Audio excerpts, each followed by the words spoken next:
Hello, and welcome to another episode of Anything But Ordinary with Spooky and Raven. Tonight's topic is hoaxes. I am your host, Spooky, and here is your other most awesome host, Miss Raven. Hey. Hey. So, we just got back from a nice spring break. It was nice. I got to go see family, and it was a nice downtime. I hear you. Just took time to recharge your batteries. Exactly. So, tonight, we're going to be talking about hoaxes that have occurred in different locations. Oh, yeah, from the paranormal, UFOs, and aliens to Bigfoot. I'm sorry, I wasn't paying attention. Something popped up. I'm sorry. Anyway, so tonight we're talking Spooky Focus. We're doing the show. I know. I do apologize, everyone. But anyway, we're talking about hoaxes and different things that, have occurred throughout the centuries or whatever. And me and her were kind of looking about, noticed there's like a wide variety of them or whatever. Because you have things like, people were passing off of photos of lake monsters, to giant human skeletons. You have, hairy humanoids to small fairies to mermaid bodies, all this stuff's just been circling around through the centuries, people are trying to pass this stuff off, and they've, fooled people from hundreds to thousands, where they're making these body things from, out of plaster or wood or, just gathering different types of like animal hides and different skeletons and creating these things and trying to pass them off as the real deal, You see I know, and I don't know why people do this. Why do people do this? Are they wanting fame? Are they wanting attention? Or are they just want to get in there and kind of make fun of people who believe in this stuff? I never did understand why people would pull such a thing. Well, right. I mean, because you have the crop circles, you have a lot of different things that people talk about. But then, I don't think like everything out there is a fake or was a hoax. There are things that people are experiencing, are seeing with UFOs right. and strange cryptids and things like that. And I believe that there are actually maybe some interesting photos out there that may have some type of spiritual energy or something in it, possibly. We don't believe that everything's fake, but there's definitely people out there that, for whatever reason, have decided to get their name out there. And maybe that's just it, just to get their name out there and to get famous or whatever. But after doing like a bit of researching and searching into all of this stuff, both Spooky and I agreed that this is probably going to be another one of those recurring show topics, just because there's so many that we can talk about. But oh, I know. Tonight we just picked a couple of them. And I know there were so many of them out there that it was hard to pick the two that I wanted to report on, but it just and it's like Raven said, I do believe that a lot of them are real. I do believe that most of them are real, okay? But there are the fakes out there, and it doesn't matter what, for any reason, somebody's going to just try to pull the wool over your eyes. You're going to run into those people no matter what you do. If you're in the paranormal, if you're researching UFOs, if you're out there hunting Bigfoot or Dogman or who, whatever, you're going to find people out there that are just going to fake evidence. They're going to just do their best to scam everyone. Yeah.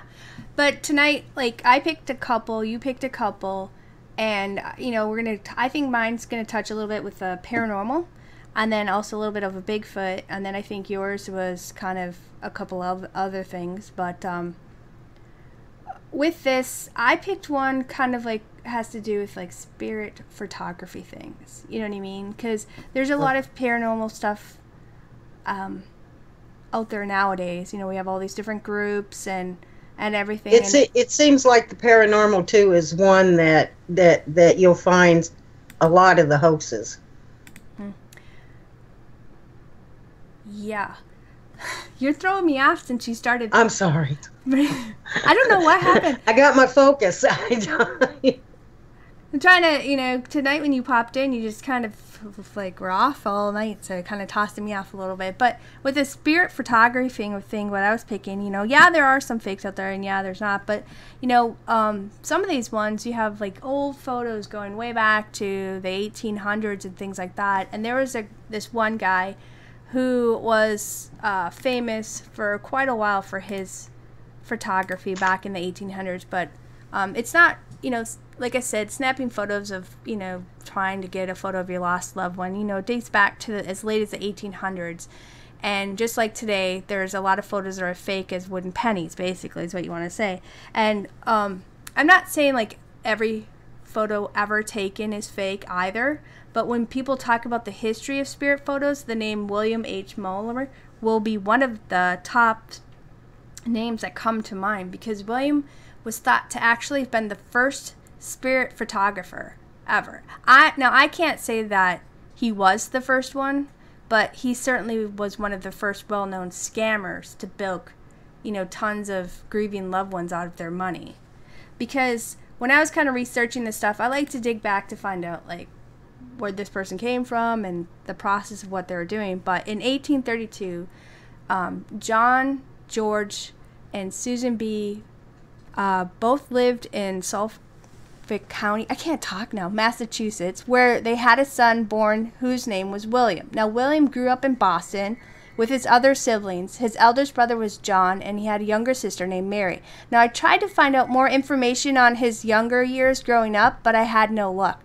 But in his 20s, he learned the trade of, jewelry engraving, and he spent many years working as such for a couple different big name jewelers like Bigelow Brothers and Kidner Jewelers, I think it was.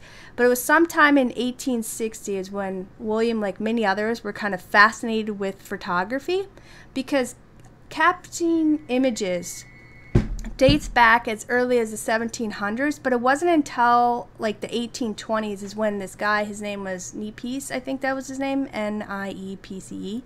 He captured the first fixed image with a camera, and him and another guy ended up developing this photographic process, which we now have pictures, because of their messing around with different chemicals and figuring it all out. But on Sunday of October 5th, William was basically in his late 20s by this time. He was kind of experimenting around with taking selfies.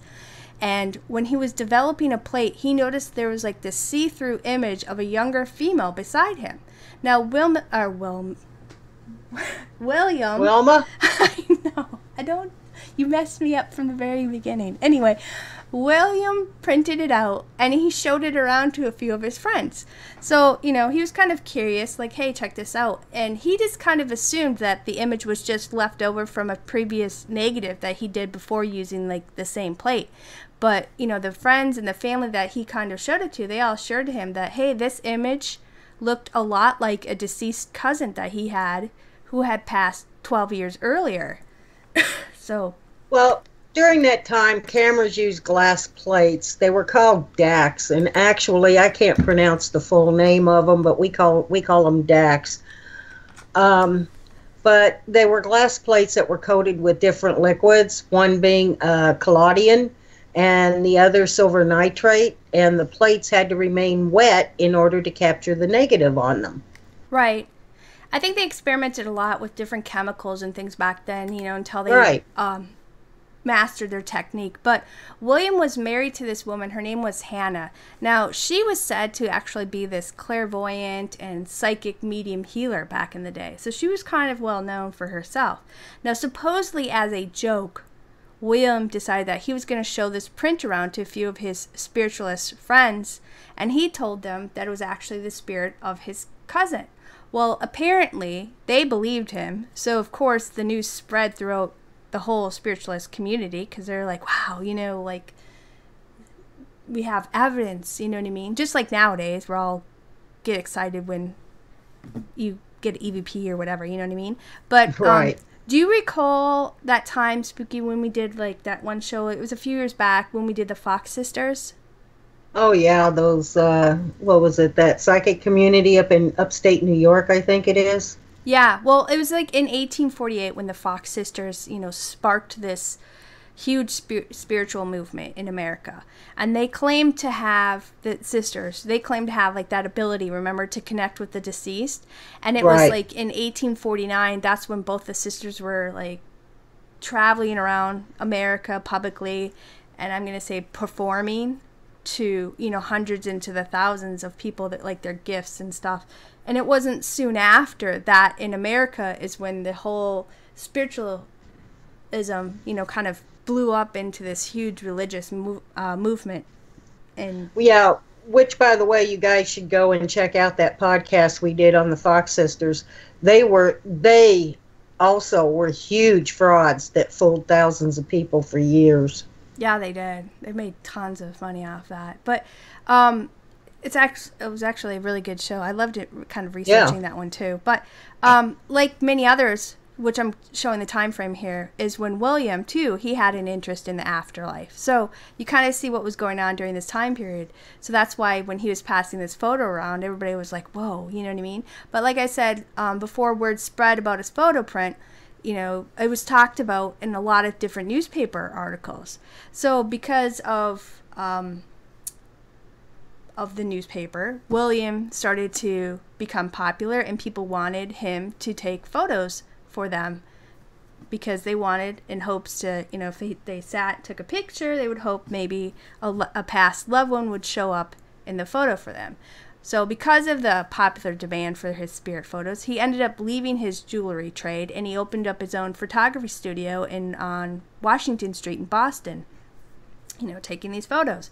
Well, William's photography business began to like boom, and his spirit photos attracted several people, wanting and hoping that they were going to capture, their dearly departed loved ones. So both him and Hannah kind of worked together this scheme. And I'm going to say scheme because I believe that's what they were doing. But Hannah would engage in conversation with the people who first came in, and they would often discuss with her who they were hoping would appear. And of course, then she would use her gifts and tell them that their loved ones were near and talk about all that kind of stuff, you know what I mean? And so William charged these people $10 a session where they would receive... Oh my goodness. Where they would receive... $10 was a lot of money back then. William would charge these people $10 a session where they would receive these photos with no real guarantee that their loved ones would even appear. Now, there was some confliction on the price on different websites I was reading, but it was basically between $8 to $10. So, but yeah, $10 is kind of a lot of money for back then. But they would get, from what either they get one photo or just a few shots that he has taken. That's what I was reading. But people would come to the studio. Hannah would basically greet them, quiz them at the door. Then they would go into this other room where they would sit and keep the same pose for a full minute. And then, because of how the camera taking pictures back then, you know what I mean? Right. So many people would have to come back for several different sessions until finally a loved one would appear. Because not the first photo would you have a guarantee that you would capture a spirit in it. So it was kind of, he would say, well, I'm sorry, you'll have to try again later, type of thing. So that was quite a scam he had going there, and probably made a pretty penny at it too, I'll bet. Well, yeah, they did. They actually made a lot of cash off that. But according to several websites, apparently he and his wife, did. Now, I've read on a few sites that he made it available for those who didn't live in Boston, where they could actually go to a post office, fill out a mail order, and basically what they had to do on this mail order is they had to write a description of the loved one that they wanted to connect with, and in the photo, and then also send in their payment. But not everybody, had to, I think it was like, basically they would say like, oh, he looked like this, he had a beard, he was this tall, and blah, blah, blah. And then he would, send them a photo of a see-through apparition that looked very similar to it. But not everybody believed that William's photos were real back then.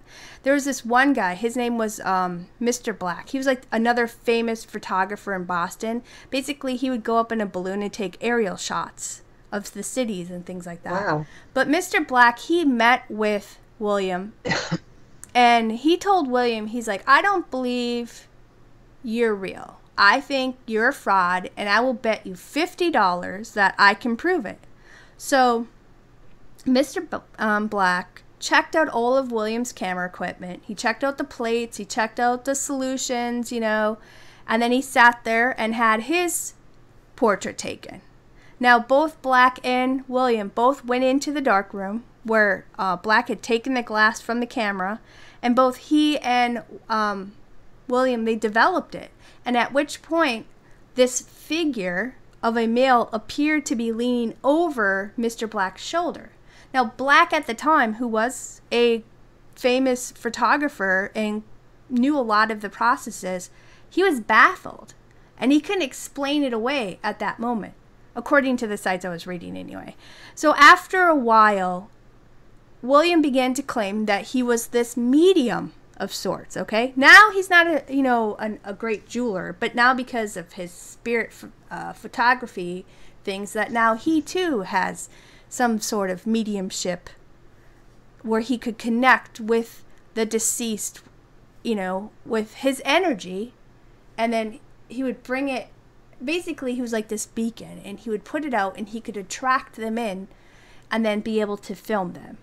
Now, William, at one point, because like I said, he's pretty popular, was floating about. Everybody was getting these pictures that you can see on the screen for back then in the 1800s. It's amazing, you know, which is the same like really it was. It's kind of like how we have our cell phones today, where people can pose these fake ghost photos on it too. But he was making a lot of bank. He was spreading not just in Boston, but all over the place, okay? So he started making pamphlets, okay? And these pamphlets were circling around, claiming that he has helped thousands of people. And, you know, William often attracted business from those guys back then in the 1800s because you had the Civil War. So a lot of people lost their loved ones. So a lot of people were coming in for that.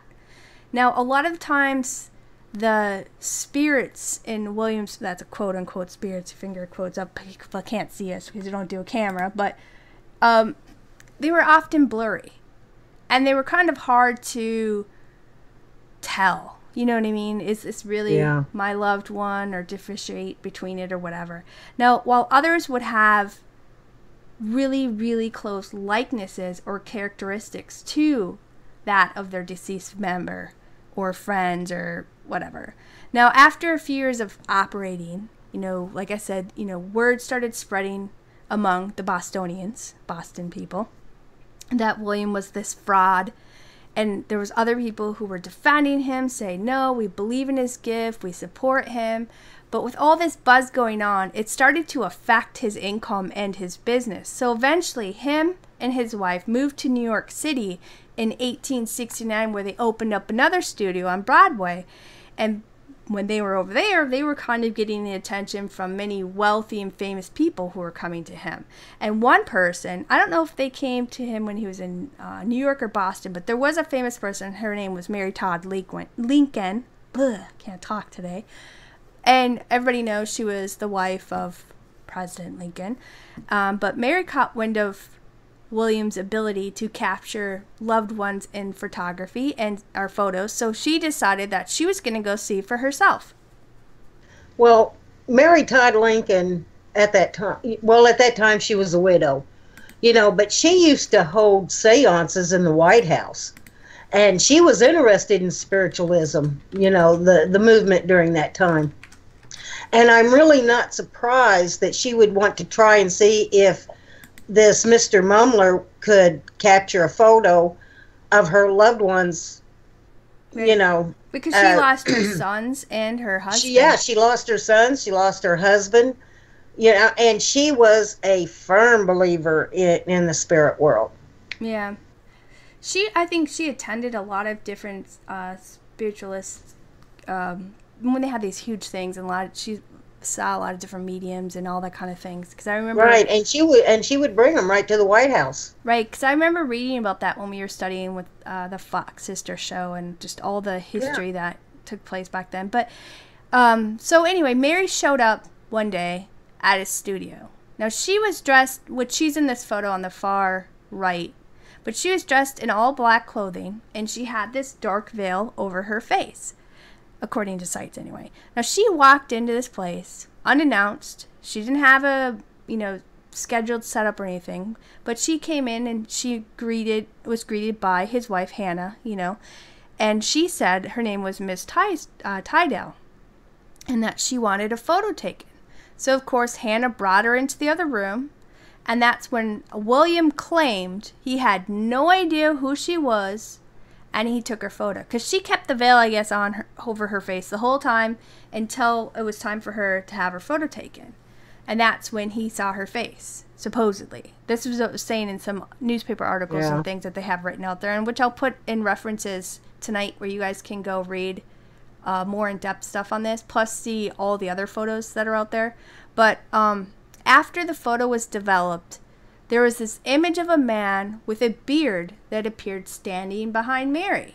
Now, of course, William stated he had no idea it was Miss Todd Lincoln until after the print was made, and that's when he figured out who she was, and that the spirit was that of the late great Lincoln, Yeah. But like I said, many people were accusing William of being a fraud, and that the spirits that were appearing in these photos were actually living people whom had previous sessions with him. So all these spirits that are showing up in the back are actually people who came to him looking to have loved ones show up in their photos. That's what people were saying. Well, that makes sense. That's where he would get the images that were standing behind these people. Mm-hmm. Now, of March of 1869, there was this guy. His name was Mr. Bowditch or something. Now, he made an appointment with William. Now, he arrived at his studios on the 16th, where he paid, I think it was like a $2.50 deposit up front. He didn't pay the full price. He just paid a deposit down, because I guess you could put a deposit down and then pay your bill off later too. So he was being more accommodating for his scheme. But anyway, so he brought this guy into the other room. He took his photo, and apparently the spirit that the guy requested didn't come through, and that's when Mr. Bowditch confronted William, stating that he was actually indeed the New York City Marshal, Mr. J. Tooker, and that he told William that they had been watching him for a while, and it was all brought on by the mayor of New York, Mr. Oakley Hall or whatever, and that they had been, basically staking out his whole business and him for a while. So 3 weeks, so he left, the guy left there, and 3 weeks later, I guess, Tooker, or, the marshal dude, went back with a warrant, and they arrested William on the charges of fraud and deception, and William was taken to the Tombs prison, where he awaited trial. So April 21st comes around, and it was like 1869 still, and the Judge J. Dowling, he basically held the preliminary, the preliminary. Yeah, hearing for the case. Now, during that trial, there was a few people who spoke on William's behalf, while there was others who stated their case of fraud. Now, there were several professional photographers who came in and pointed out different methods that could have been used to create these spirits in these photo prints. Now, one was being that of, multiple exposure, which you could do by placing like a previously used or prepared positive glass plate with another image of the deceased into the camera. Well, basically, like what I said, he took a picture of somebody else previously, left that image on there, and slipped both the glasses in there. Well, basically, we would call that a double exposure. Yeah, that's what I said. But so they were saying this is how he was doing or creating both of these images onto one print. Now, several people were called to stand, both for and against William, and the trial in itself was like this huge soap opera drama back then. It was highly publicized all across the country, and the judge himself believed that William was a fraud, but they didn't really have any real evidence to prove of his trickery. So William was acquitted, and his case was dismissed. He's basically exonerated. And after the trial ended, both him and his wife packed up their things and took off. Which doesn't show innocence to me. You know what I mean? If you're... No. So they took off and they relocated back into Boston, and they moved into Hannah's family's residence, where they opened up another small studio out of the home. Now, William never really had quite the same success as he first did in the beginning, and he passed away in 1884 with, but he did end up making or creating like a few patents under his name for, photographic techniques that allowed printing processes from woodcuts and stuff, which is known as the Mumler process or whatever. But before he died, it was said that he actually destroyed all his negatives, taking with him any evidence to prove one way or the other if of course this stuff is so. Now, many people still believed that he really did indeed capture spirits. But after becoming famous, greed kind of set in, and that's when he began creating fake photos. So they believe that he actually did have real photos, but when he started making bank and all this demand, that's when he started faking everything. But for almost 3 decades, William was known as the man who could capture spirits, and was, living a very wealthy lifestyle there for a while. But because of William, many other people started professing that they were professional medium photographers, and they started coming out of the woodwork all over the place, and they were producing their own photos and tricking many other people out of their hard-earned cash too. So there is a book that I found, or I stumbled across. It's called the Autobiography, The Personal Experiences of William H. Mumler and His Spirit Photo. So you guys can read about that. I'm going to put it in the references tonight, where you can go and read his book because it's online for free. But there's also a reference where I'm going to post where it has tons and tons and tons of his photos, where it has people in it, like with people posing, hoping to get their loved ones in the back, or it's just spirit photos in itself. But to this day, a lot of people are still debating, like, was he, tricking people this whole entire time, or did he actually capture a spirit in the very beginning in the first few photos? So, but maybe he did. Maybe he did. Maybe he was lucky enough he did capture something in a few of his photos, but it's like you said earlier, he became greedy because he found out that, hey, this is an easy way to make a lot of money. So he started faking it. There's always somebody out there that's going to try to scam people out of their hard-earned money. And $10 back then for a session was a lot of money. Like, your rent wasn't even $10 a month. I don't even think people made only a couple pennies to their name when they were working, let alone that. But they were offered, I guess, for $10 a few photos, but they were never guaranteed anything. And for the most part, not everybody in their first session had anything. But I think in a way that would work out to his benefit, because his wife would be quizzing them in the beginning, get all the information of who the loved one they wanted to appear. So they say, oh, I'm sorry, the first session didn't work, come back again. So they come back again. Then they'd already have a plate of somebody they already had a photo of a living person that they could slip in, And I'm sure that they would have these people, they'd take pictures of people standing, sitting, and everything else, so they could easily work this in there somehow.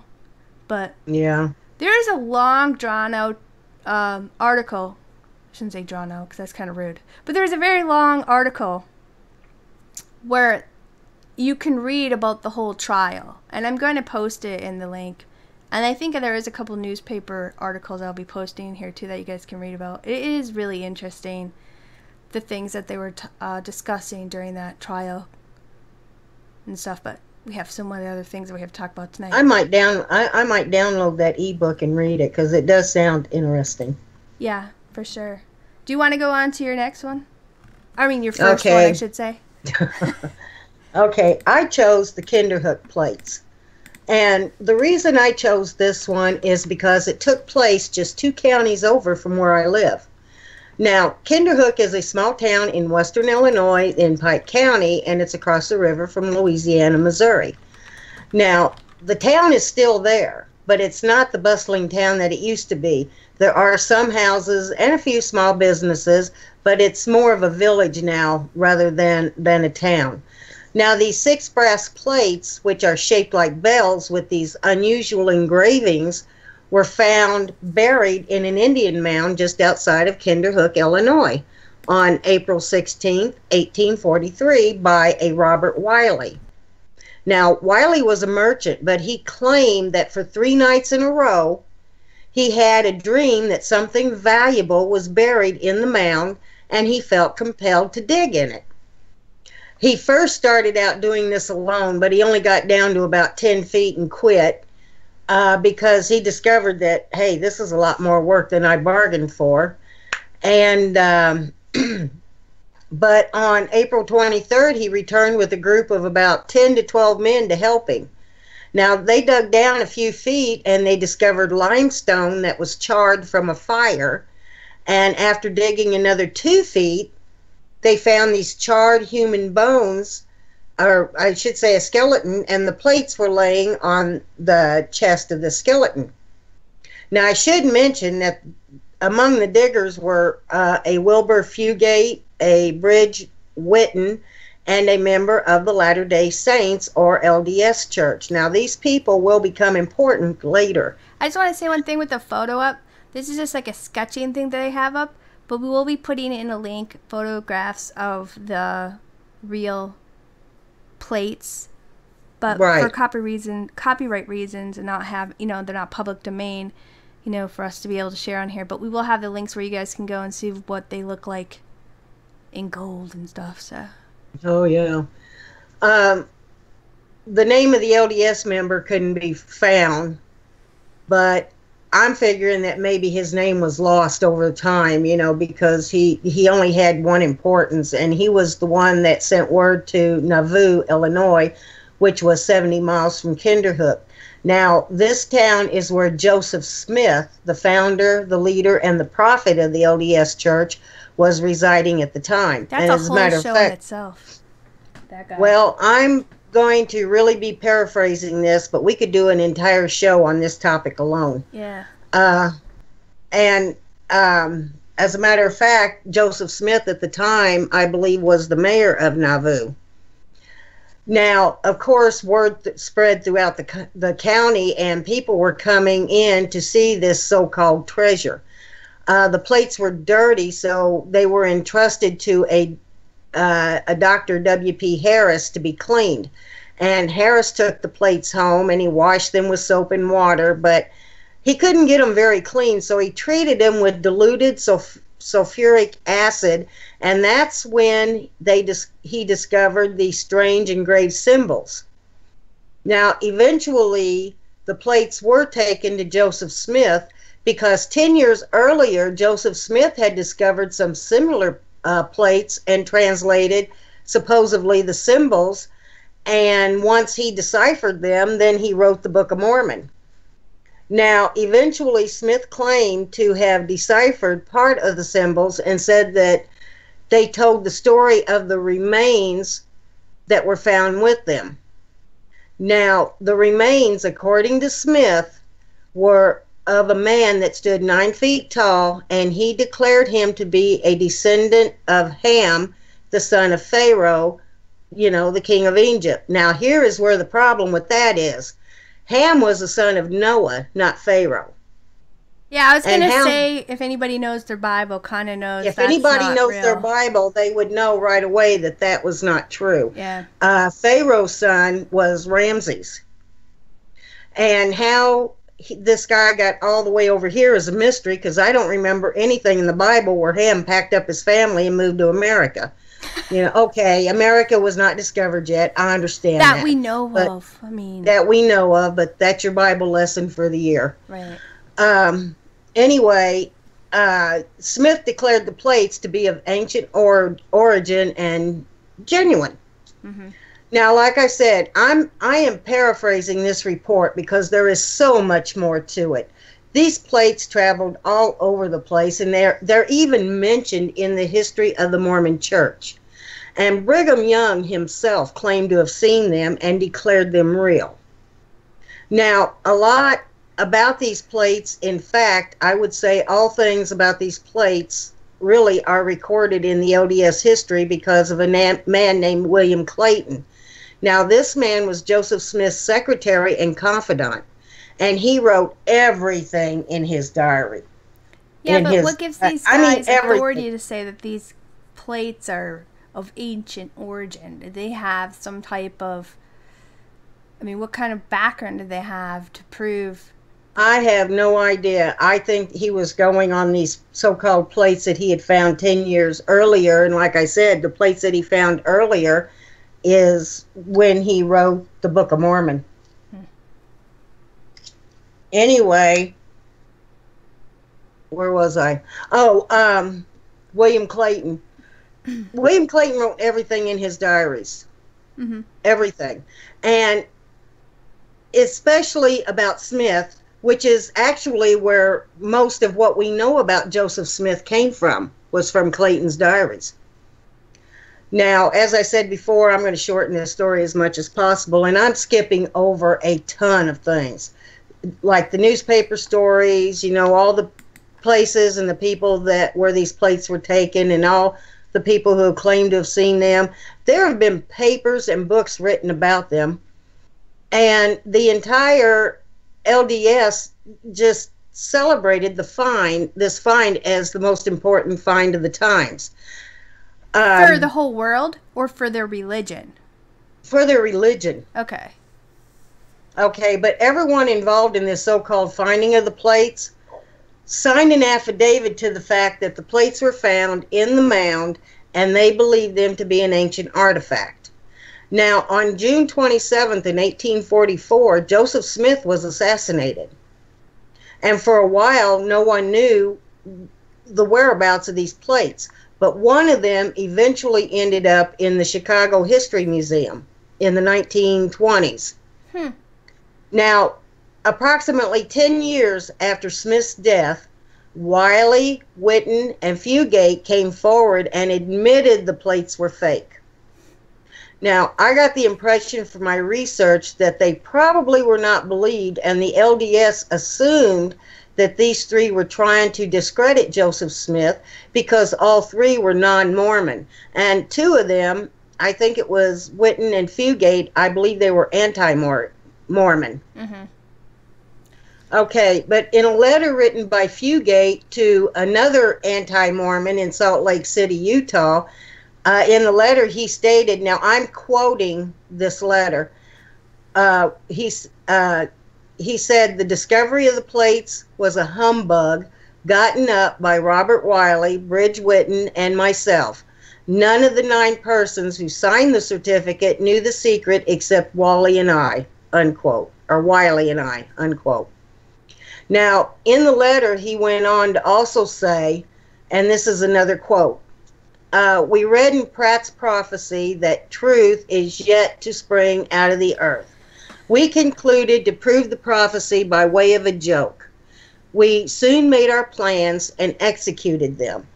Bridge Witten cut them out of pieces of copper. Wiley and I made the hieroglyphics by making impressions on beeswax and filling them with acid and putting it on the plates. When they were finished, we put them together with rust made of nitric acid, old iron, and lead, and bound them with a piece of hoop iron, covering them completely with the rust, unquote. So they basically created these things to try to take down the Mormon religion or that movement with. Well, I guess they meant it as a joke, and it kind of backfired because I don't think that it went as far as it did. Now, this letter was discovered in 1912, and it was written way back in the 1800s. Mm-hmm. So they basically created this stuff, and then they buried it. Yeah. There was also a letter that was written by this Dr. Harris in 1855, but it wasn't discovered until 1912, along with the letter from Fugate. And he stated in his letter that in 1843 he accepted the discovery of the plates as genuine. Mm-hmm. And he also stated, he said, and this is another quote, I washed and cleaned the plates and subsequently made an honest affidavit to the same. But since that time, Bridge Whitten, a blacksmith in Kinderhook, Illinois, said to me that he cut and prepared the plates, and he, B. Whitten, and R. Wiley engraved them themselves, and that there was nitric acid put upon them the night before they were found to rust the iron ring and band, and that they were carried to the mound and dropped into the pit where they were found, unquote. Yeah, but here's the thing, like, that guy claimed that there was already previous plates that they'd found, and that he understood all the hieroglyphic stuff on there. So what was, I mean, I guess I should let you finish talking, but is there's something that he ended up writing a book about, saying everything that these supposed ancient plates said? He said that these plates told the history of the remains that were found with them. And you know what I found interesting? There was nothing said about the remains found with them. I don't know if they were remains that were already in the mound, or because supposedly it was a Native American burial mound. But I don't know of any over there. So basically, to this day, I know there's nothing mentioned about an Indian burial ground over there. So basically, these plates were supposed to prove that this guy existed back in Egypt or whatever, and then came all the way over here to America. Well, apparently Joseph Smith didn't know his Bible, because he tried to say that the remains were a descendant of Ham, son of Pharaoh, king of Egypt, is what he said. And Ham was not the son of Pharaoh. Ham was the son of Noah.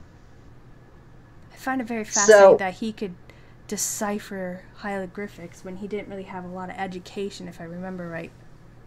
Yeah, I know. I was thinking that too when I read this, and I caught that right off. The first thing I said when I read that was, well, that man sure didn't know his Bible. So, and he had this book that supposedly told him what these hieroglyphics, so-called hieroglyphics, meant.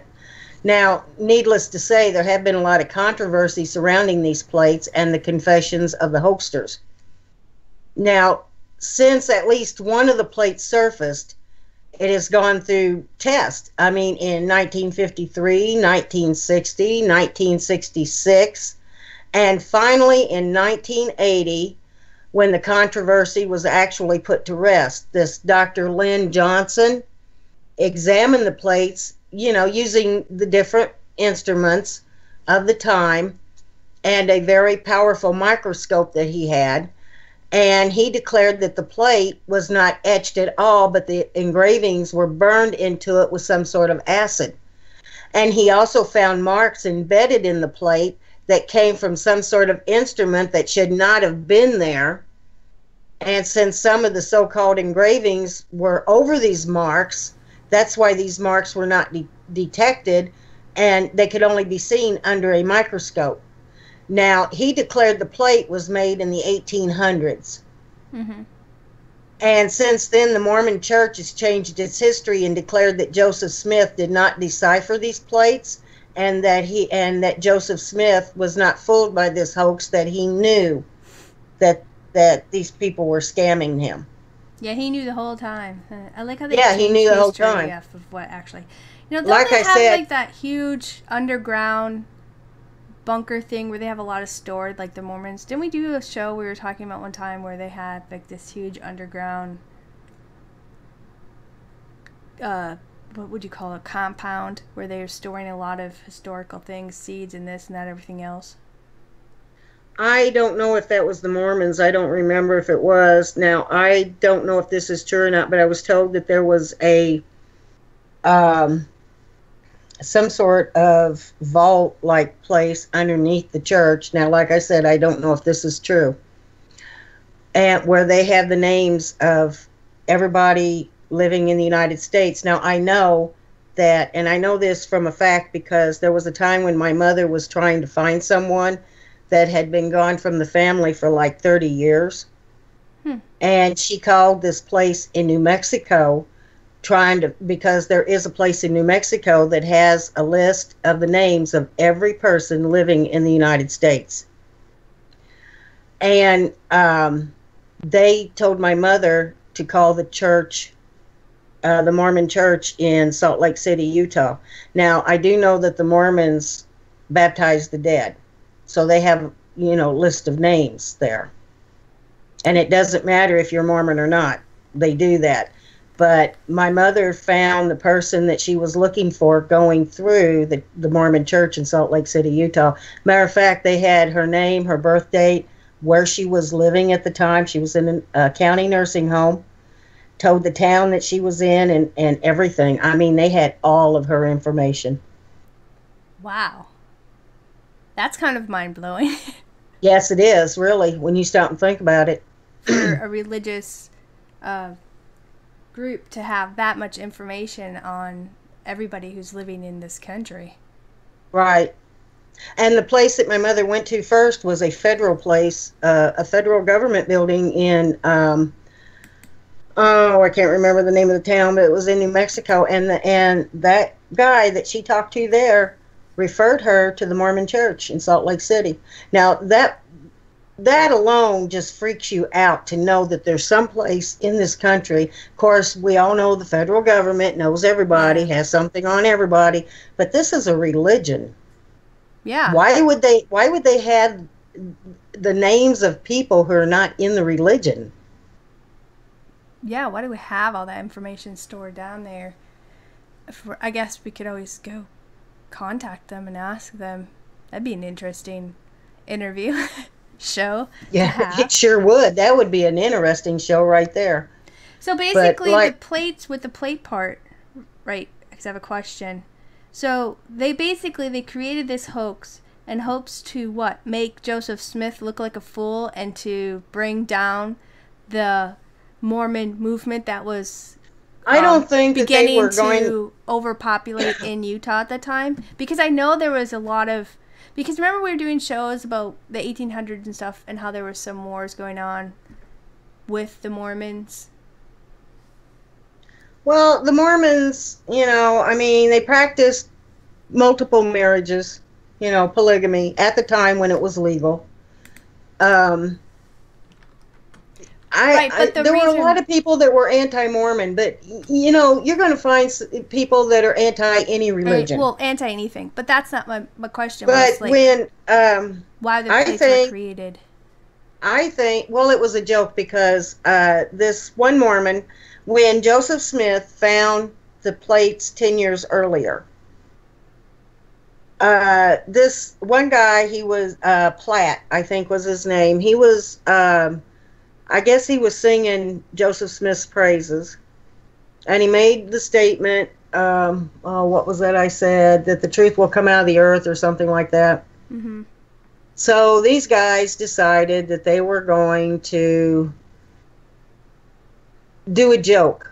And I don't think they were trying to bring down the Mormon religion. I think they were trying to make Joseph Smith look like an idiot. Okay. I think they were trying to discredit him.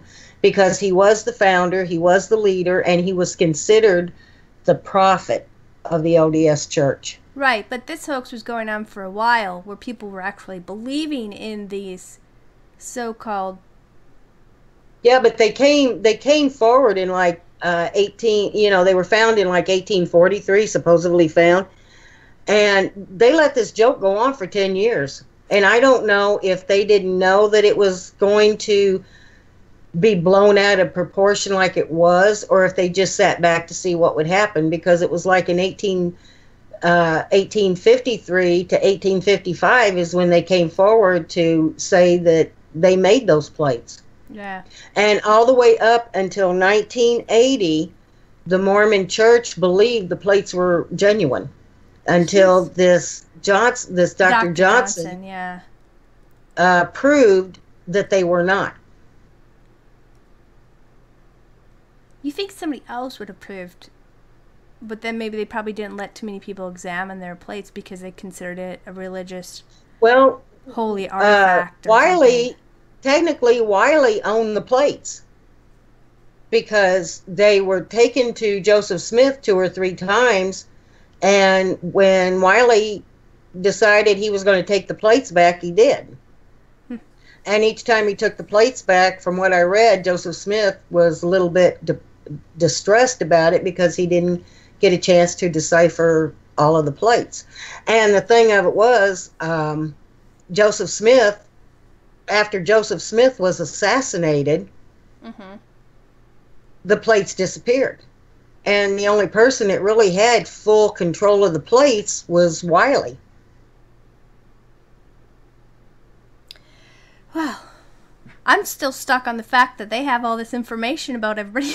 You know what I mean? Like, I know. Now I'm thinking, like, we should have really looked into that, because I can only imagine the conspiracy type of topics we could go from there. You know what I mean? So, you know, I never know what's going to come out of your mouth, because we plan on talking about certain topics, and then we're like, well, we'll just pick something here and there, which we have a wide variety, so, you know, it's not just fake plates and stuff, because there are people who actually made other things besides these plates, but there's people who made fake dinosaur sketching artifacts, you know, that people were believing were real, and we did that on our living dinosaur episode and stuff. There's a lot of different times where we had brought up where people had hoaxed many different parts of, I don't even know what the word I want to say, society, when it comes to so many different things and stuff like that. But now I'm stuck on the fact, like, I think after tonight I'm going to be typing up Mormon stuff and find out more on this whole thing that you just brought up. That alone is and it's like I said, you know, I would not even know that if it hadn't been for the fact that my mother was trying to locate a long lost relative. Yeah. Let's take and my mom bought this book, and of course the book's been lost over the years, you know, because this was quite a few years back when she did this. But my mom bought this book that was titled Find Anybody Anywhere. And she read this book, and it led her to this place in New Mexico, which in turn led her to the Mormon Church, straight to the Mormon Church in Salt Lake City, Utah. I know that the Catholic religion, because you have the Vatican, they have a lot of stuff in their basement, if you want to call it. Yeah. Tons they of have things. Bodies down there too, by the way. Well, yeah, but not just that, but they have historical things and information that they're keeping from, you know what I mean? But then the whole religious thing, and we're not knocking anybody's spiritual No, I'm thing, absolutely not knocking anybody's religion. Because we have ours too, you know what I mean? But it would make a good conversation show topic when it comes to, I think it would, the control and the things that certain major based religions have and do control when it comes to society and the things and information and stuff. Just that alone is another interesting topic. Let's take a quick 2-minute break, and then we'll go into our second hour of the show. We still have other stuff we're talking about, like Bigfoot stuff and other things like that. So, okay, guys, I'm gonna go get a drink of water, and we'll be back in 2 minutes. So stick with us, and thank you for hanging out with us, and we'll be right back.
Welcome back to Anything But Ordinary. I'm your host, Raven. We have Spooky back with us. Tonight is Hoaxes and Conspiracies from around the world.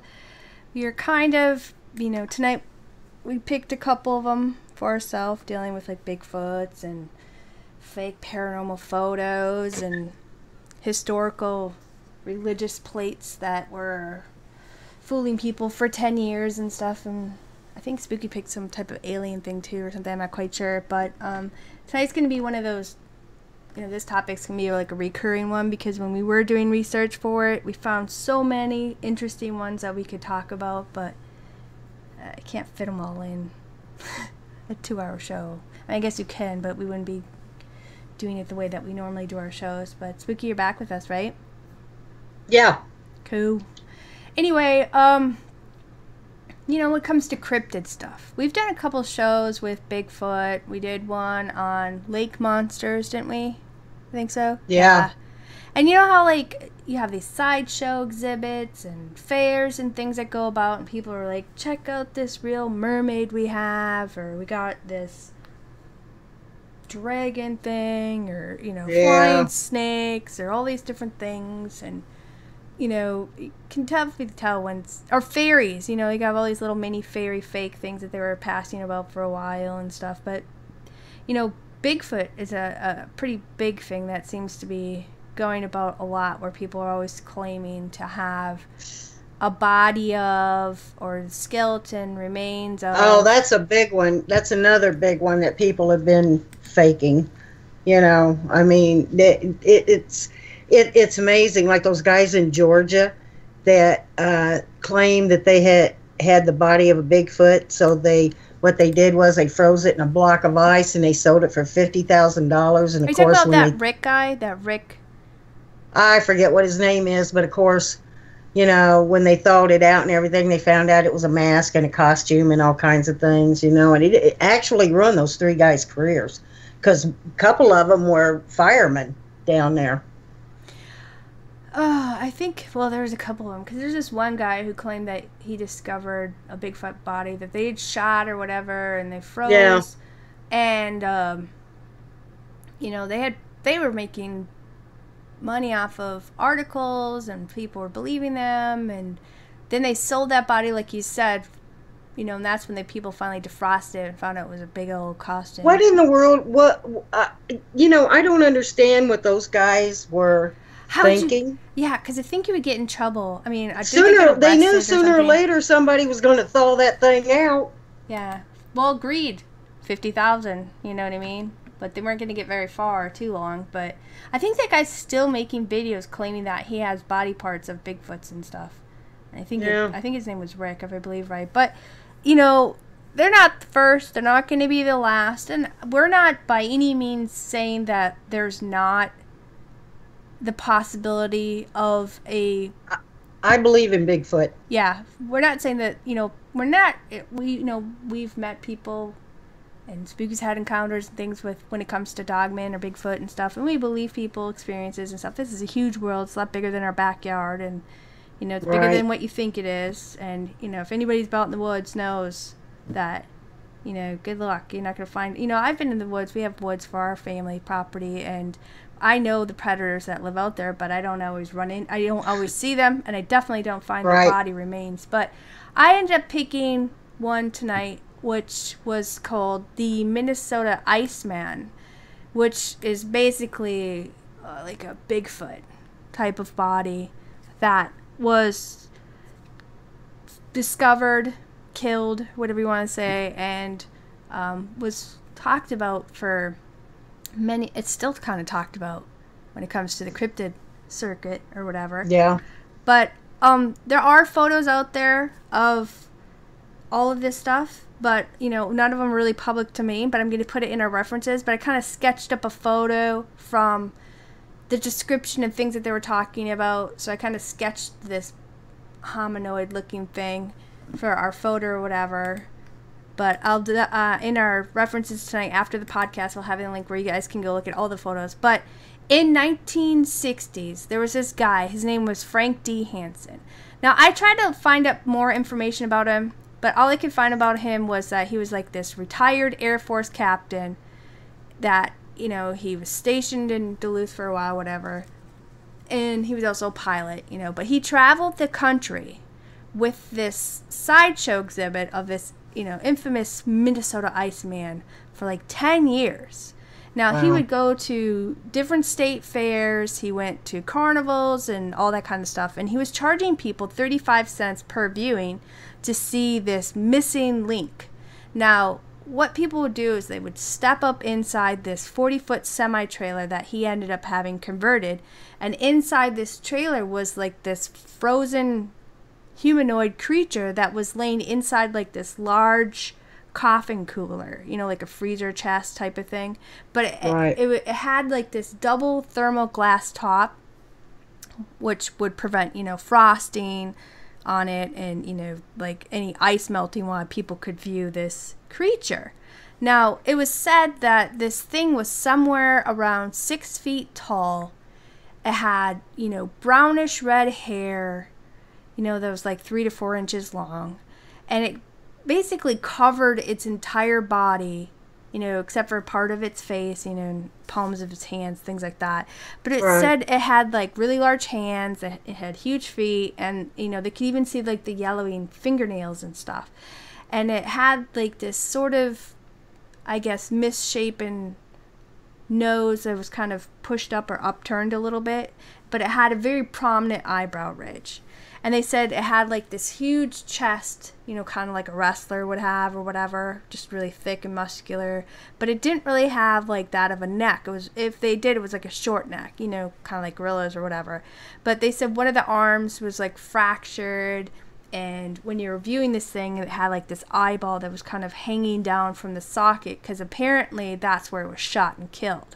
Now, yeah, well, I don't know. Anyway, the Iceman, you know, was quite the conversation back then, because it, you know, caught wind that, you know, hey, you have to come to this fair and check this thing out. You got to come to the whatever.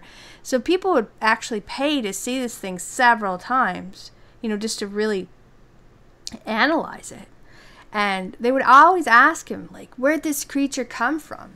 Now, Hansen, or Frank, whatever, the Frozen Iceman's original origin story or whatever, it kind of had like different versions that he told. Now, he would tell people that it was discovered by this Russian vessel, you know, and they were out seal hunting off the coast of Siberia, and they saw this thing in the ice, so they picked it up.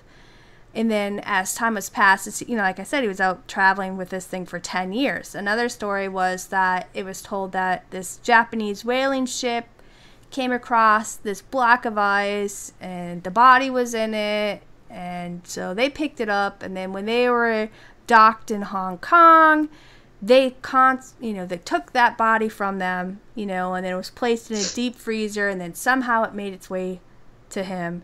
Then there was this other story where, you know, it was found and killed in Da Nang, Vietnam, and then the body was sent over in this body bag in 1966, not far from where Frank was stationed during the war, and that this creature was actually purchased by this, you know, this really rich, famous person, kind of eccentric type of person, you know what I mean, who wished to remain anonymous, and that they actually hired Frank to tour the country displaying this exhibit. And a lot of people, it sounds like Frank didn't even know where it come from. Well, as I tell this stuff, it'll all start to make sense, okay? But I'm basically kind of, you know, explaining a little bit of what was going on at the time when he was showing it for the 10 years or whatever. But there was people who actually believed that the famous person who owned it was Jimmy Stewart. Really? Yeah. So I was like, what? That's trippy. But he was that movie he was famous for, A Wonderful Life or whatever it was. Wonderful Life, yeah. Yeah. But he's also famous for Harvey, which was a giant rabbit. Yeah, well, guy was in a lot of stuff. But the one thing that he had claimed was the absolute truth is that this creature was shot by Frank, on the White Reservoir area in Minnesota while he was deer hunting in 1960. And the fact that he had all these other stories is he created it to actually protect himself from any legal or criminal issues. But Frank had claimed that him and 3 other men, they were all still in the Air Force at the time, and they were stationed up in Duluth. So they went out for, to this cabin hunting lodge area where you could, like, stay there and then go hunting out, whatever. But anyway, him and 3 other guys went for a weekend deer hunting trip. And, of course, they wake up, it's first light, just light's starting to, come out. So they all left the cabin, and Frank went his way, and he was sitting and waiting for a deer. And anybody who's deer hunting, it's not just like, oh, I'm out there and boom, I got it and back in. You could be sitting out all day and get nothing. So he's sitting out there waiting for a deer, and he was near like this swampish area, and it was surrounded by tons of pine trees.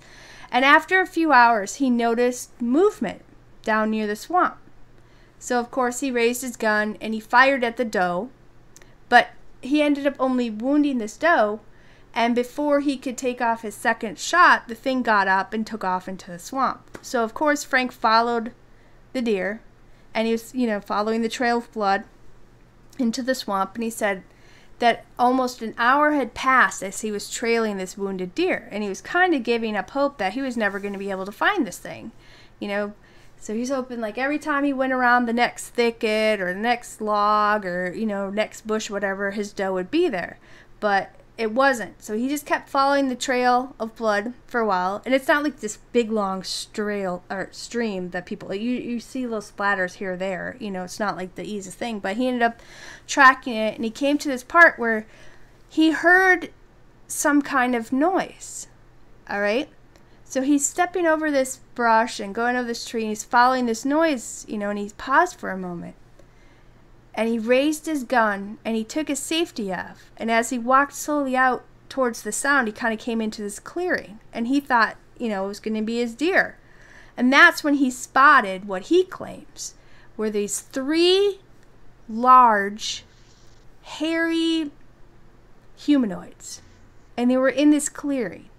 Now, he said 2 of them were down on the ground devouring his deer. And then that there's this 3rd one off to the side, several feet away from him at the edge of the clearing. Now, this 3rd one, he said, spotted him. And it leaped up from a crouching position. And he said this thing let out the most horrific scream he has ever heard in his life. Which he probably was like, holy shit, you know what I mean? Yeah. Which I would too. And then he said this thing charged at him. So of course he already had his gun up, but he's kind of in shock, like, what the heck are these things? So instinctively, he fired off 2 shots at this creature that was charging him, and he ended up killing it. Well, he's freaking out, and he bails. Like, he's running out of the swamp, trying to head back to the cabin, find his way out of there. I think he got a little disorientated because, when you're booking it through the woods and you're thinking, like, these things are chasing you, whatever these things are, your mind's just whatever. I think he got kind of lost or whatever for a little bit. But he ended up making his way back out. He got to the cabin. And, he ended up going back home and all this sort of stuff. And he said some time had passed. And if anybody knows, deer hunting season in Minnesota is like November, whatever. So it's winterish time. So the temps are cool and snow's coming and all that kind of thing. So he said he went back to retrieve the body, and there's already a bunch of snow. So he ended up finding the body, and he brought it home. Now, obviously he had a conversation with his wife before he could bring this thing in. You know what I mean? But really? But so you don't just walk the door and say, honey, look what I got. Right. But anyway, so he ended up retrieving it, and he was bringing it home, and he had a conversation with his wife and stuff, and they ended up placing this thing in their basement freezer. And he said that it started to get, like, where meat starts to, get that freezer burn, dry stuff on it. So what they wanted to end up preserving it. So what they ended up doing is they poured a bunch of water on it to freeze it to keep it from drying out. So they kept it in this ice frozen state in their freezer for several years. because he's in the Air Force, right? For before Right. he's not retired yet or whatever. But they kept it in their basement for a long time, because I don't know. I mean, the They fact that kept it in his basement and didn't tell anybody they had it. He never said, "Hey, look what I got." no, not for a while, because he was afraid like he shot a person of some sort. You know what I mean? But it wasn't a person, but it looked like a person. So he was debating, like, can I be charged with this? But you can't just leave that out there. And he said it was really weird how, normally if something stays out in the woods, wildlife will devour things and eat it. But nothing touched this thing. But his deer was gone, and you know what I'm saying? But it's almost like the wildlife didn't want to mess with this thing. You know what I mean? So he kept it in the freezer for a while. He got out of the Air Force. They ended up moving from this place to a farm. And they brought this thing with him or whatever. But he was getting bored. He wasn't working anymore or whatever. And he was talking to some guy. And that's when he decided he was going to do like a sideshow circuit, And he was telling this guy, he's like, would a hominoid type of creature make for a good exhibit? And that guy's like, hell yeah. Like that'd really bring people in, why?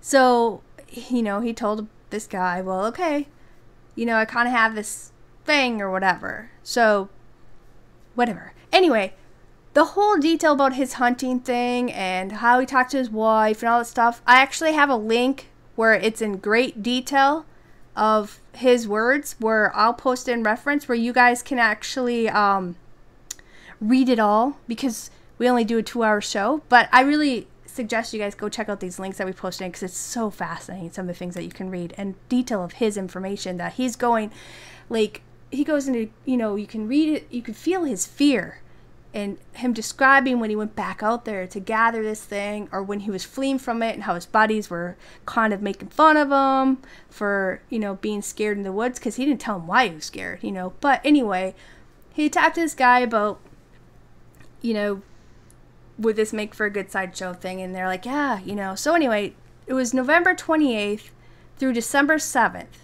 That he had this Iceman on display at the International Livestock Exposition or whatever, like the annual fair in Chicago. Yeah. And there was this guy, he was a zoologist. His name was Terry Cullen. Now he came and visited the fair, and he had actually ended up viewing Hansen's exhibit. Now he was actually intrigued by this thing in the ice. So he ended up contacting a few different people, expressing to them that they should go and examine or at least view this hominoid-looking creature. Now, one of the people he ended up calling was Ivan Sanders. Now, Sanders, as a lot of you guys may know, is this biologist and a well-known cryptozoologist. I've heard of him. Yeah, he's got tons of books and article things, and talks about a lot of interesting stuff. But he was telling him, hey, you got to come out here. You got to check out this thing that's on display in this large block of ice. Now, I don't remember if it was December or January, but it was in 1969 when Ivan Sanders and his associate, Bernard Heuvelmans, I think that's how you say his name, Heuvelmans. I think it's Heuvelman. Heuvelmans, it's Heuvelmans. Anyway, he was a very well-known zoologist from Minneapolis. Now, for whatever reason, he happened to be at Ivan Sanders' house during this time when they ended up being contacted.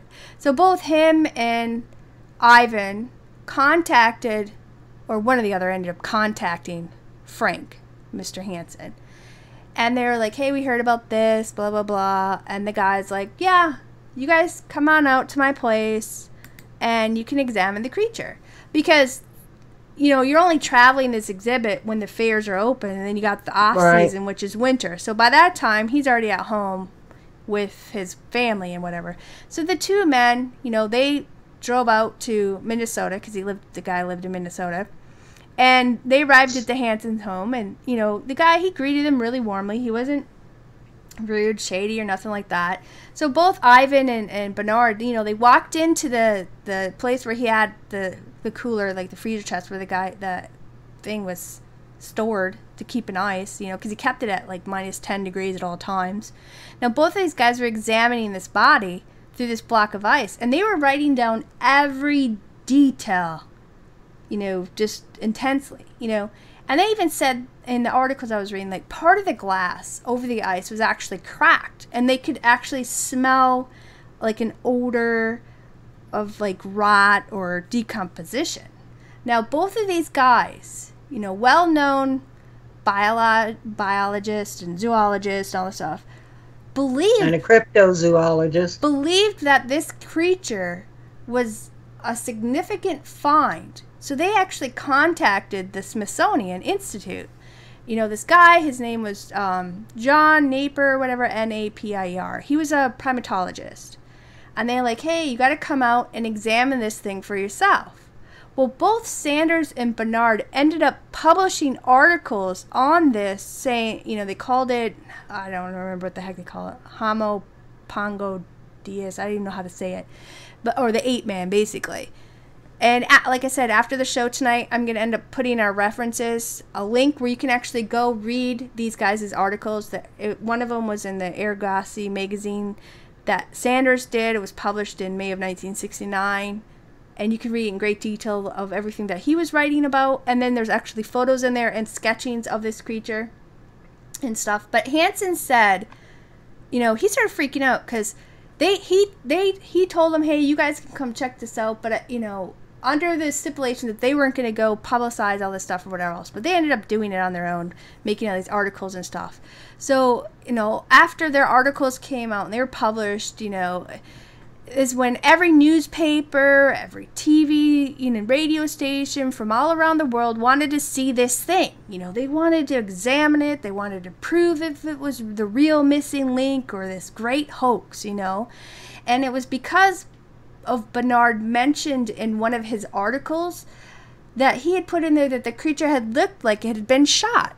So, of course, that brought up attention to some people in newspapers who were like, hey, you know, maybe the law should be investigating this, you know, because what if this thing is human? Maybe there should be some criminal charges possibly brought up and filed against Mr. Hansen. So, of course, Frank, he's worried after hearing this stuff. And so he contacted his lawyer once again, who advised him, because he actually had talked to his lawyer before ever going on this 10-year exhibit, you know, showing this thing off in the first place.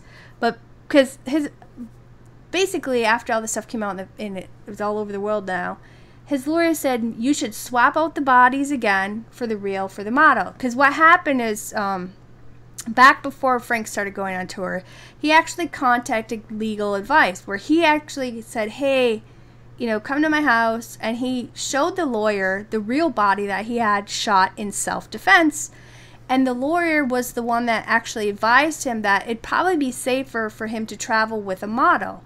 So Frank ended up, before he went on the, you know, 10-year tour of showing this thing off, he actually went to Hollywood and he contacted a couple different people, and then he finally found one who created this model, you know, from his sketching and photos of that he took of this thing. And they created it basically almost to a T, like this thing. And while they were creating it, he ended up taking photos of it the whole time. So that way, if authorities came, if need be, he could say, oh, it's just a fake. That way they can, you know, arrest him for, you know, or, you know, any criminal charges have possibly come up for the fact that he's shooting something that looks a lot like a human. So Frank claimed that he traveled with the model that he created for the first year, in fear that if he did travel with the real body, that he might be brought up on some kind of charges for killing the creature that looked or resembled close to a human. And he thought that at one point, or I think when I was reading, he was actually detained for a bit at the Canadian border because they, you know, had to figure out what this thing was. But Frank, after, you know, traveling for a while with the model, he convinced all these people on the circuit that it was fake and it was a model that he made. And then once he figured that it was safe, that in 1968 is when he actually took the actual creature out on tour. And that's the one that Terry Cullen, the one I told you about, who had seen it at the Chicago Fair, he actually saw the real thing. And that is when he called Sanders and them guys. Now, I guess this guy that was named, you know, the guy from the Smithsonian, John Now, he had come out to investigate the creature, and he claimed it was fake, but Sanders said that the one that they examined was the real deal, and that the one that John Napier had saw was actually the model, and that there was a lot of differences in the photos that each man possessed during their examination is proof of that. Now, Sanders and Hulvin or Bernard or whatever, they were talking about how there was at least 15 or so different technical differences between the original and the replacement, and that their photographs that were taken during the, the exhibit by these couple other people prove it. And there were some scientists who said, well, yeah, this is real, because they were seeing grass in its teeth, they were seeing like fleas and bugs in its fur and things like that. But when the Smithsonian Institute and the FBI got involved, that's when Frank explained that, hey, this creature was owned by a millionaire, and he told everybody, like, you can't come and examine it anymore. No. And all of a sudden after that, because he's fearful of criminal charges, that, this Iceman was no longer seen for a long time, or so it was said, for many years. Until here recently, a man named Steve Busty, I guess from Austin, Texas, purchased it from an online auction, and you can actually see this thing. It's on display at his museum called Weird in Austin. Now, my cat's pounding on the door. But Busty claimed he got I can't remember how much he paid. He paid a big chunk for it. But he said it was purchased from from Frank's family. Now, apparently, I guess, Frank had this thing still frozen in stored ice on his residence for decades. And they told Mr. Busty that this creature was actually killed in, he did shoot this thing on that deer hunt, and it was shot through the eye socket by Frank. So, was this a real humanoid creature out there that Frank actually killed? Or was this all a great hoax? Now, Hansen had stated in 1970 in one article one time that, he basically said that he would give up this creature for scientific evaluation under certain conditions. And his conditions were 2 conditions must be met before he would, even consider such, But one was a statement of complete amnesty for any possible violation of federal laws. The second one was a statement of complete amnesty for any possible violation of state and local laws where the creature was transported or exhibited during the 1968 fair season. And he said that if that was his thing, that would be the only time he'd get up if nothing would happen to him legally. You know what I mean? Now, I don't know if that ever happened. I mean, because it's unknown to all of us. I didn't read anything more about it so, I mean, was it a real body? I don't know. If there was one, or it was never seen again, or at least not by the public eye, as far as we know. But it does make you wonder if he may have had a real one at one time, and only because he was afraid of being charged with murder and anything that could, make him lose his military benefits and such, made him go hide this thing off or bury it off, and that's why, what? I find it hard to believe that his family, after he died, his family kept this thing on ice for decades. Not just a year or two, for decades. Before they finally decided, hey, that smelly thing in the basement in the freezer? We could sure use the extra freezer. Let's sell it. No, well, you're not. He had traveled with this thing for 10 years. His family is fully aware of what he had been doing the whole time before. But then when all this stuff was going all across the world and everything else, he was starting to panic or whatever, supposedly, okay? And that's when he was like, no, because he was afraid he was going to lose all his military benefits and stuff, and he was going to go to prison, because he shot something that looked human-like, So that was his big fear, And like I said, I'm going to post all these links where you can read his own words of his stuff. You can read the articles from these zoologists, primatologists, and biologists, and all these things, which they're really fascinating. There's photos and all this stuff. But maybe the whole time it could have been a fake model, right? That's a lot of money. Could have been. That's a lot of money he forked out for a fake model. in hopes to make it back traveling the circuit, making 35 cents per viewing. You know what I mean? But, Yeah. you know, you can keep an animal in a freezer in solid ice, and it's not going to be stinking up the place. You keep meat in your freezer. Right? All people who eat meat have meat in their freezer. It's not stinking it up. You know what I mean? Unless the freezer breaks. But I think that if there was a real body, he either exposed, you know, ditched it, buried it, like he talked about, because he had enough farmland buried on there, or maybe governmental people did come out, and maybe they did agree to his terms, and then it was no longer talked about. But the model was still about, because obviously this guy in Texas ended up purchasing it for a big chunk of money, and you guys can go see it at the, what did I say, Weird in Austin Museum. Does this Mr. Busty in Austin, did he purchase the real animal, or did he purchase the model? I think he purchased the model. I think. But I have the links. You know what I mean? So yeah. But I think either or, it's still one of the greatest things that was talked for a long time when it came to as far as the Bigfoot community and cryptid thing, and was this the missing link, and you know, and I understand, like, let's supposedly say he did kill one. If this guy in Austin, Texas purchased the model, I wonder what happened to the real body, if it ever existed. Well, that's what I said. I just said he probably buried it on his farm like he said he might have. Or maybe government people did come out, agreed to his terms, and took the thing. And that told him he shouldn't be talked about it no more. You know what I mean? But let's just say he may have killed one, right? I could understand why he went through this process. But maybe it was just a huge hoax the whole entire time. You know what I mean?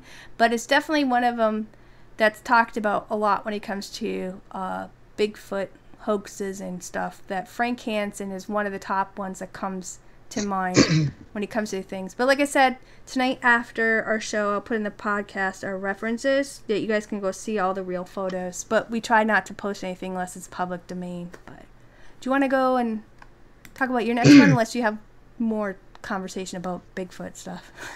No, if the government did take it, then technically the government does have a Bigfoot, and they're not letting anybody know. Well, who knows? But I, you know, with people who talk about, you know, running into these strange things and stuff for years, you know, there's not just one or two people, but there's hundreds of people who are constantly talking about it. I mean, it's everybody lying. I don't know. I mean, but that's why we leave it up to you guys to decide on your own. But why you will go ahead and hit up your next one? Well, my second one that I picked was called Balloon Boy. Oh, right. And I just sketched a photo of it, but we'll have real photos of it. I know we couldn't put a photo of it on because we couldn't find one that was public domain. Yeah. But on October 15th in 2009, some of you might remember this. In Fort Collins, Colorado, Richard Heene and his wife Mayumi released a helium-filled balloon. Sorry, I'm having problems with my throat. Now, normally this would not be so spectacular, except the Heenes claim that they believe their 6-year-old son Falcon was in the balloon. A family video that was released the next day showed the family around the balloon all counting down and then releasing this balloon. And they realized that someone forgot to attach this tether because they were just going to release it and let it float a few feet, you know, above the ground. So they started yelling in a panic as this balloon floated away. Now, the Heenes and their two other sons, Bradford and Rio, can be seen in the video, but Falcon is missing. And at this time, they really did not suspect that he was in the balloon. But when they couldn't find him, then Richard Heene's brother stated that he had seen Falcon crawl into the basket of the balloon before it was released. So the authorities were called, but not right away. Now, this balloon was saucer-shaped. It was 20 feet in diameter and 5 feet in height. It was constructed from plastic tarps that were taped together and covered in aluminum foil. It was held together with string and duct tape. Now, Heene claimed it was a prototype, new form of transportation, to get people to fly above traffic during rush hour traffic, and it contained a high voltage timer that could emit, I know, out of tarp and duct tape, I know. And it had this high voltage timer. Oh, absolutely. It had this high voltage timer that would emit 1 million volts to help steer it. Mm-hmm. Now, these volts would, activate at certain times so you could go left or right or straight ahead or whatever. And the part where this high voltage timer and where Falcon was believed to have crawled into was a utility box made from very thin plywood and cardboard, and it was also held together with string and duct tape. Now, it was estimated that this balloon, fully inflated, could carry a full load, including the balloon materials, the utility box, and a 50-pound 6-year-old boy. It was also estimated that the balloon would reach a level of 5,000 feet, when in fact it did reach a height of 7,000 feet. Now, believing the boy was inside the balloon... Wait a second. Didn't you say that he constructed this so anybody could fly in it and use it as a thing? No, it was a prototype. Okay. It was just a model, basically, is what it was of this thing, supposedly this new form of transportation that he was trying to invent. And in 2009, I'm pretty sure that we could have come up with something much better than a helium-filled balloon to get us through rush hour traffic. So anyway, so they believed that, this boy was inside the balloon, and they also were afraid that the balloon would slowly deflate as it got higher, and because of the warm temperature, which it would have, and they didn't know if it would just drop suddenly or slowly descend. And according to the sheriff, the Heenes, this is what made me suspicious, the Heenes first called the Federal Aviation Administration, which that is actually kind of normal, but this couldn't really be confirmed. And then he called the news media, KUSA-TV, mm-hmm. and he asked them for a helicopter to track the balloon's progress, and then he made a 911 call. Now, this balloon was tracked for 60 miles, and the rescue was shown on national TV. I remember watching it. Yeah, I remember them all sitting on the news, the wife and the dad and all that. Yeah, exactly. Now, the Colorado National Guard tracked it with Black Hawk and OH-51 Kiowa helicopters, along with helicopters from the news media, and they tracked it over 2 counties. Not to mention all the police that were tracking it from the ground, as they followed this balloon. Well, yeah, because I think there's this little kid in there. Exactly. Air traffic was even rerouted, and it was rumored that Denver International Airport was closed down for a short time, but later this was proven not to be true. And finally, after 2 hours, it was around 1:30 p.m., the balloon slowly descended and landed in a field near Keensburg, Colorado, which was actually 12 miles north of the Denver airport. Now, police rushed to this balloon, but the little boy was not in it. So now they were afraid that he had fallen out, because the door to the utility box, while it was not open, it was unlatched. Right. And a deputy sheriff reported that he had seen something fall from the balloon near Platteville, Colorado. Gosh, can you imagine if it would have been him, which wasn't, but you know what I mean? Well, there were photographs being taken, from these helicopters and such, of the balloon while it was in flight, and it showed this black dot below the balloon. And they surmised that either the boy fell out or something fell off the balloon.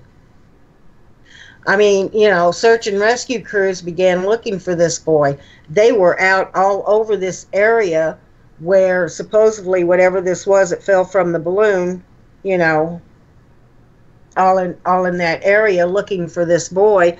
And of course, they didn't find the boy, and they didn't find any pieces that might have came from the balloon. Mm-hmm.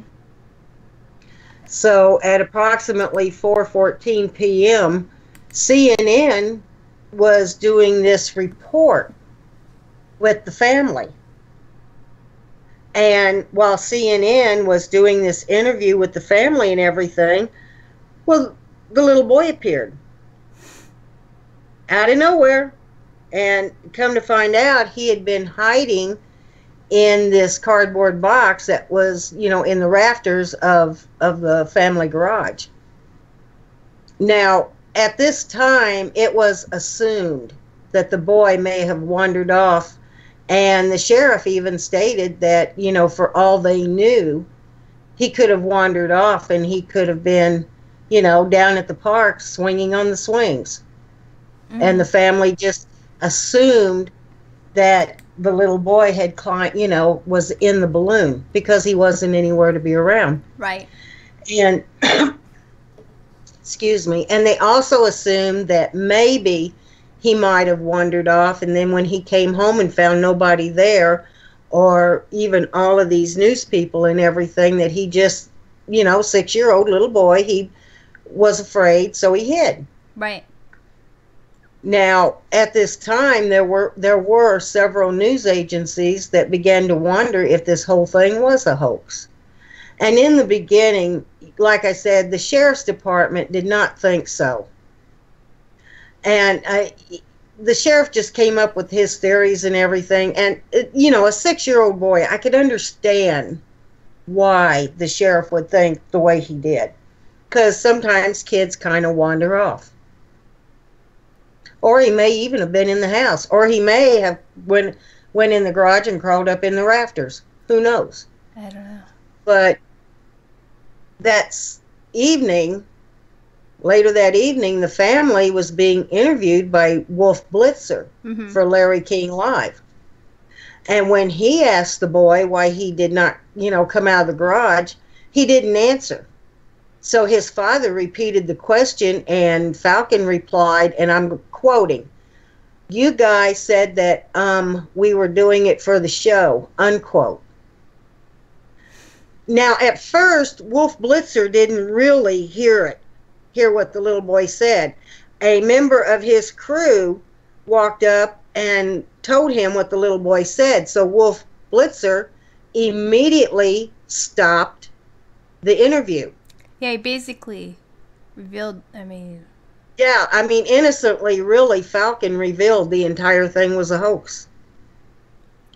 And after an investigation by multiple agencies, the Heenes were informed that they would be arrested, but, they turned themselves in to authorities. Now, they did end up pleading guilty because of the threat that Mayumi was a Japanese citizen, and they threatened her with deportation. Well, she can't. She's married to the American citizen. That makes her a citizen. Yeah. I know, but maybe she didn't think so at the time. Her husband and her 3 sons, they were going to send her to Japan, and she would be losing her husband and her 3 sons or whatever. I don't know. But I can understand her fear. Mm-hmm. So they pleaded guilty. So for their guilty plea, Richard was sentenced to 90 days in jail and 100 hours of community service, and he had to write a formal apology to all the agencies that were involved in the rescue. Now, Mayumi, she was sentenced to 20 days in jail, but she could serve it through supervised community service like 2 days a week. And she had to write a formal apologies to all these agencies involved. There were a lot of people, the sheriff, the state police, the Colorado National Guard, news media. They just, a lot of people involved in this. You think they would have to pay, a bunch of money? Because that's a lot of money. Well, the entire rescue ended up costing, they estimated, around maybe $1 million. Holy.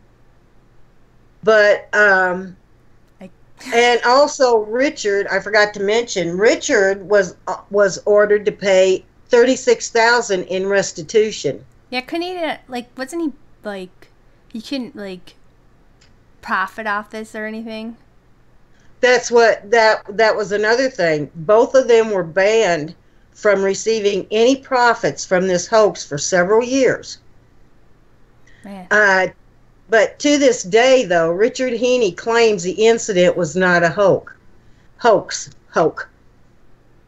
Now, normally I would give background before a report, but in this case I waited until after because I think it better explains why Richard Heene would go to such lengths, to perpetrate such a hoax. Wasn't they on? What?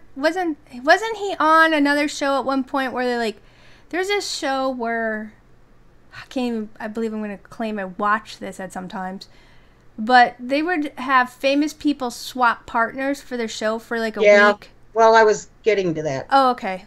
Sorry. It just popped in my head. So. Yeah.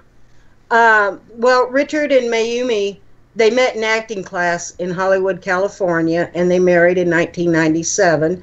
And in the beginning, Richard tried his hand at acting and stand-up comedy, and he failed miserably at both. Mm-hmm. Now, for a time, him and his wife ran a business producing demo reels for actors from their home. This failed also. Heene ended up being a handyman and an amateur scientist. In fact, people who knew him called him a shameless self-promoter who would do almost anything to promote his latest endeavor. Now, in the 1970s, he became a storm chaser. And after a tornado, but this was after a tornado ripped off a house, the roof off of a house that he was working on. And he was known to have rode a motorcycle into a tornado in 2005. What? And also in 2005, he reportedly flew a plane around the perimeter of Hurricane Wilma. And this guy was shameless. I mean, he would also include his children in his little endeavors. And he would take them along while storm chasing. And he'd also take them along on UFO hunting expeditions. Now, like you started to say, they were featured on the reality show Wife Swap twice. Yeah. I was like, I swear I thought I saw him. And there was something about his kids had a rock band or something. Like, whatever. His younger kids. Well, that's what they're doing now. If you look him up now, he's got this family rock band together. Yeah, the new Partridge family, I guess. Yeah, the new Partridge family, exactly. But like I said, they were featured on Wife Swap twice, and they were actually the favorites on their second appearance.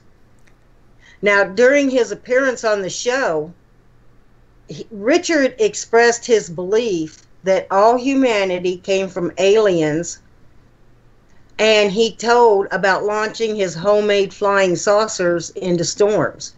So right off the bat, this guy was not quite there. What? He was talking about flying his own flying saucers into a storm, or there was flying saucers? No, he would launch. This balloon that was on the news was not the first one he made. He used to make these homemade flying saucers like that, and he would launch them up into storms. From duct tape and tarps.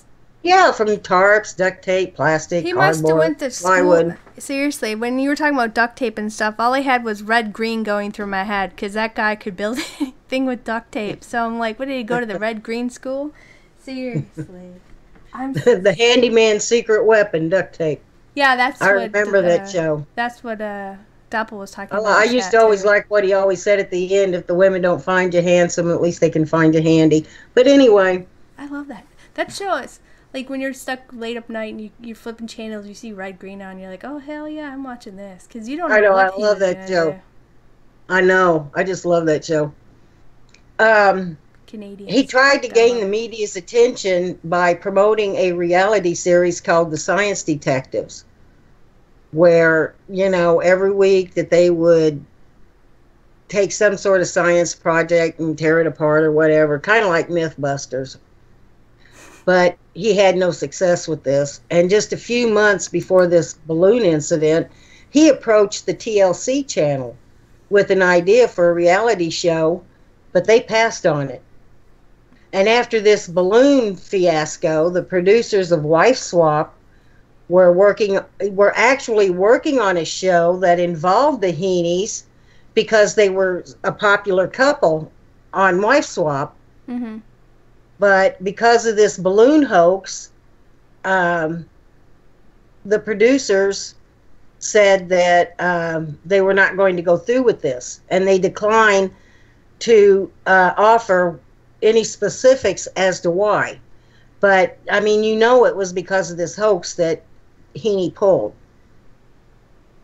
And actually, the Lifetime channel was going to air the second episode of Wife Swap on October 29th, 2009, but because of the balloon incident, the station pulled the episode and it was never shown. But they should have kept it because they would have got more views because they were on that. You know what I mean? Well, you would think so. That would be my thinking, you know. Yeah, it just seems to me that they would get a lot of viewers. Yeah, because they would want to know why. And we want to know about this guy. We want to see the guy that pulled off this hoax, you know, the family. Because basically it was a family affair. Unless it was a legal thing. Because remember, he wasn't supposed to make any bank off of this for, like, whatever. Well, that's true, but that episode was already filmed. True. And they had already gone through it and everything, and he had been paid for it. So, but he's not the first guy who wants to be famous, and he's not going to be the last guy. Richard Heene craved fame. Yeah. And he would do anything to get it, even exploiting his 5-year-old son. That's how bad this guy wanted fame. Well, he got it. Yeah. You know, it may not be the fame he wants, but he got it. And ironically, it was his 5-year-old son that brought about Richard's downfall. Kids say the darndest thing. That was that show, right? Or something like that. They're not, they're going to bust you out every time. You know, like, what was I supposed to say? You know what I mean? So. Apparently, they didn't coach this kid before that interview. And the thing of it was, too, they were on Good Morning America and Ellen. Mm-hmm. And when the question was asked again, when they asked him again why he didn't come out of hiding, the kid threw up. And Richard Heene would get the topic or try to steer the topic onto something else. So, and this was before they were arrested, actually. So, you know, I mean, he was going to play the talk show circuit. He's not the only one. He wanted that fame. But, you know, I mean, a 5-year-old, kids are honest. Unless you absolutely coach them. Mm-hmm. Kids are honest. You know, I mean, well, Daddy, you told me to hide up there because we were doing this for a show. Mm-hmm. See, tonight I find this stuff interesting. Those people who want the fame and attention for hoaxing are going out like this guy or whatever else. But then you look back at Frank, and he was trying to flee from it. So it makes you wonder, you know? I mean, we're not here to say one way or the other, he's real or he's not real or he's whatever. You know what's really ironic, though? No. What? If Richard Heene would have not done this, and if he'd have held off for a couple more months, he would have had his own show. He would have been famous. Yeah, but that's what happens, though, man. Karma and everything. Everything's going to come out eventually, you know? So. But he just wanted it so bad, he couldn't wait. And he would do anything he could, you know, to get fame. Well, he didn't want to wait for it. He wanted to create it, and that's well, he got it. And if you look him up now, it's like, excuse me, it's like you said earlier. Now they have this family rock and roll band going. Yeah. You know, the 3 sons and Heene, and I'm not sure if the wife is in on it or not, you know, but I didn't even know that, you know, because you never hear anything about them anymore. He's just fading off into obscurity. Well. But he's still out there trying. Yeah, and I'm sure maybe there'll be another great hoax from him again. But, well, like we said, you know, tonight's topic, it's going to be another new recurring show topic that we'll do, because there's just so many things that have happened, not just here, but all over and stuff. So this is definitely going to be another one that we'll be redoing again tonight. But why don't you go ahead and let everybody know what we're going to do for our next show?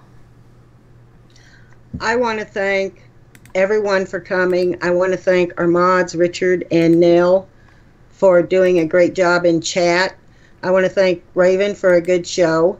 Join us Tuesday, April 3rd, 8 p.m. Central, 9 p.m. Eastern, 6 p.m. Pacific. Come and chat and listen to our 2-hour show when we will discuss, and this is a viewer's request, we're going to do Haunted Oklahoma. Thank you for coming. Please subscribe to us, give us a like, and please share us with others on any social media site you may be a part of. Yeah, thank you guys for coming. And like I always say, if you want to get show reminders, you can either click down here on our YouTube name and subscribe here and for when we go live, or you can go to our website, anythingbutordinary2.wix.com/anythingbutordinary, and you can sign up for weekly